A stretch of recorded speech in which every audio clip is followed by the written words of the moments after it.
Hello and welcome to my new Nuzlocke series in Pokemon Crystal Clear, a ROM hack of Pokemon Crystal that essentially makes the game open world and adds a bunch of cool features, like choosing where you start your game, choosing your starter out of a selection of Pokemon, and you can even choose what your character looks like. And the gyms and trainers will scale to how many badges you have, which means you can essentially tackle the game in whatever order you want. Well, kinda. Because the wild Pokemon do not scale to your level like the gym leaders and trainers do, which can make it a bit hard to roam about completely freely. But I will definitely be jumping back and forth between Johto and Kanto to mix the order of the gyms about. And there's loads of little extra things this ROM hack does, and I will get into them as I go through my Nuzlocke run. But anyway, the usual Nuzlocke rules apply here. 1. If a Pokemon faints for any reason, it is considered dead and I must release it. And 2. I can only catch the first Pokemon I encounter in each new area. But I will be using a duplicates clause, so if anything I've already caught shows up, I can keep looking until I find something I don't already have. And since this ROM hack is a little bit on the easy side, I thought I would implement some extra rules to make it harder. 1. I will put my battle style to set so I can't switch Pokemon after I kill a Pokemon. 2. I will not use items in combat. 3. In gym battles I will make sure none of my Pokemon exceed the highest level Pokemon of my opponent. 4. In gym battles I can only use the same amount of Pokemon my opponent uses. However, if the amount of Pokemon is less than 6, a loss for me will not count as a whiteout. I will just release the Pokemon that lost and I will continue. But if there's 6 Pokemon in play, I will lose and the run will be over. And lastly, 5. I cannot change out a squad member until someone dies, so I just have to stick with what I've got until that happens. And that's it. I think these rules will definitely make for an entertaining run for you, and hell for me. Well, let's get down to business. To defeat this game. When you start Pokemon Crystal Clear, you get this awesome intro sequence with one of my favourite Mega Man songs blaring in the background. Awesome. After you start a new game, you first get to pick which area you want to start in, Kanto or Johto. And since the last run I did was in Kanto, I think I'll start in Johto. And after this, you're taken to a character customization screen, which is very cool. I mean, you can even be a Team Rocket member, which I'm of course going to choose. Yes, I can finally be like James. Are you gonna let those Smeargle go free? No way! We're not in favor of that kind of artistic freedom. Mwah, perfection. I remember as a child singing along to the Team Rockets song. Team Rockets, talking trouble, walking trouble. God, I was such a dork. And that has not changed at all. I would love to do an Anthony Fantano styled review of that album one day. This new Pokemon to be a master album. It's not good. After naming myself and picking what bag design and menu colours I want, we can finally pick a starter. And there's the Gen 1 and 2 starters and fan favourites like Pikachu and Eevee and all kinds of extras. But there's no fucking Weedle. What the hell, Shockslayer? We need to rectify this. Hashtag Weedle for Pokemon Crystal Clear. Get on it.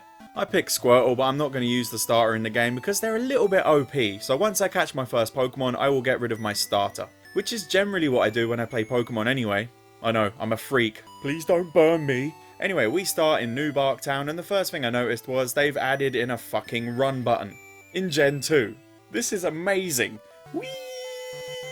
With my childlike merriment out of the way, let's catch our first Pokemon on Route 29, and I got a fucking Rattata. Joys. I would have definitely preferred a Hoot Hoot, but whatever I guess. And for this run I'll be naming all of my Pokemon after you lot, so get in the comments now if you want to be a Pokemon that I get killed. And in my last run, 4 of my winning squad were named after subscribers, so I'm naming the first 4 Pokemon after them. And Brett Letwin gets the prestigious honour of being my first Pokemon. Shame it's a Rattata. Sorry Brett. You did get a Snorlax last time though. And the next route I caught a new Pokemon on was Route 46, and here I got a fucking Geodude. Yes! I love Geodude. And there's a guy in this ROM hack that can handle trade evolutions, so I can actually have a Golem. Everything's coming up Millhouse! I was hoping I'd get a Geodude so I can name him after Felsbrocken, which literally means stone slab, which is ideal. Moving on to Route 30, I got a Spinarak. Pretty awesome. I actually kinda like Spinarak, and I've never used one before. He's no Weedle, but he'll do. And I named this boy after Logan Harrison, and it was after this that I remembered that you can have a Pokemon follow behind you in this ROM hack, which is really cool. Come on Felsbrocken, let's fuck some people up. The next Pokemon I caught was in the Sprout Tower, and here I caught a Ghastly. Oh fucking hell, yeah, I'm liking this squad so far. Damn. Oh god, I shouldn't say that. That would jinx them to all die. And I named this Ghastly after our last champion subscriber, Rudolph Boy. And you all got pretty lucky apart from poor Brett. And there's 3 more places I want to hit up before I can take on the first gym leader, Falkner. In Route 31 I got a Bellsprout, another Pokemon I kinda like. This squad is really coming together. and I didn't have a subscriber ready for him, so I called him Piccolo, mainly because I was looking at my Piccolo statue at the time. Plus, I love Piccolo.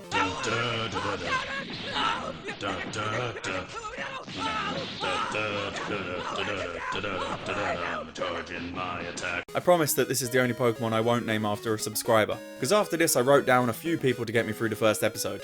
Below Violet City on Route 32, I got a Wooper. I was hoping to get a Wooper actually. What great luck! I was hoping to get a Wooper for Inky Cashew, otherwise known as the Wooper Chemist on YouTube, who did my first piece of fan art that was in the last episode of the last Nuzlocke. I christened this Wooper Cashew after her. Thanks for being awesome. Well, that's my squad, until someone dies. Pretty good to be honest with you. Better heal up quick before I head to the Dark Cave. It's so awesome that you can set the Pokemon Center to quick mode. It even turns you around when you're done so you don't talk to them again. Look at this guy over here. What's wrong with his face? He looks like a Canadian from South Park or something. Or maybe he has a giant chin that his arms and legs are connected to. What do you call a big head with tiny arms and legs? Nanimous. Magnanimous. I think it's just his shirt is the same colour as his face. Wait, does that mean he's naked? I'm thinking a bit too much about this. It's, you know, naked Pokemon Center man. What a mad lad. Anyway, in the Dark Cave I caught a Dunsparce. Well, this run of good Pokemon had to come to an end at some point, I guess. And I named this Dunsparce after Makubo. I think that's how you say it. Who's always down in the comments being a top lad. I mean, I should have gave you a better Pokemon really, but sorry, it's too late now. We've got a full squad and one in the box. I think it's finally time to take on the first gym leader, Falkner. And here's Falkner's squad. And yeah, it's the same as the normal Crystal game, and I declare Brett and Felsbrocken to take on these birds. The first Pokemon he sent out was Pidgey, and I sent him Brett, and Brett starts things off with a quick attack that takes a nice chunk of Pidgey's health. And Pidgey responds with a tackle that barely makes a dent in Brett's health. Brett again uses quick attack, which gets Pidgey a hit from death. And in response, Pidgey again uses tackle, which gets Brett's health to just above half. Then Brett finally deals the killing blow to Pidgey, and then Falkner sends out Pidgeotto. And I stuck with quick attack, which only did about a quarter of Pidgeotto's health, and Pidgeotto replied with a strong gust, getting Brett a hit away from death. And I knew for a fact that this Pidgeotto had a Mud Slap ready for Geodude, so I thought a switch would be too risky and I might end up losing both of them. So I attacked again with quick attack, which got Pidgeotto down to just over half of his health. And then Pidgeotto responded.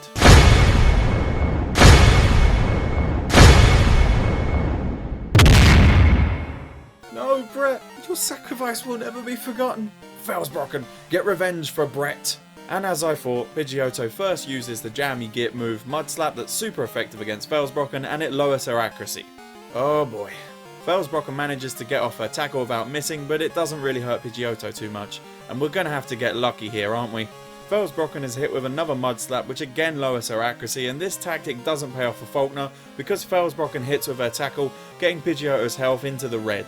On the next turn, the Mud Slap onslaught continues, getting Felsbrocken down to the danger zone. And Falkner's underhanded tactics pay off and Felsbrocken misses her tackle. And yeah, another Mud Slap is used, of course, which gets our Rocky hero down to 7 hit points. After that, we get a stroke of luck because Felsbrocken's tackle hits, and it's a crit which finishes off the Pidgeotto. Take that, you cheeky bastard! That was for Brett. With that battle out of the way, it's time to go pay respects to our first casualty.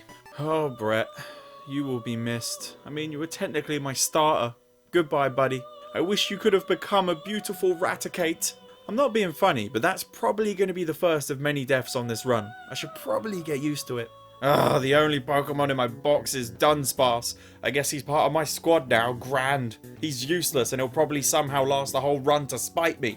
Well, I think that's a pretty good place to wrap up this first episode of this series.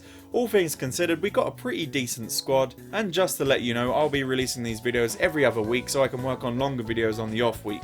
But don't forget to leave a like and a comment on this video and all that YouTuber shit because it really does help the channel out. And you've got to leave a comment if you want to get a Pokemon named after you. Get creative, people. Draw my attention. Anyway, thank you for watching and I will see you later.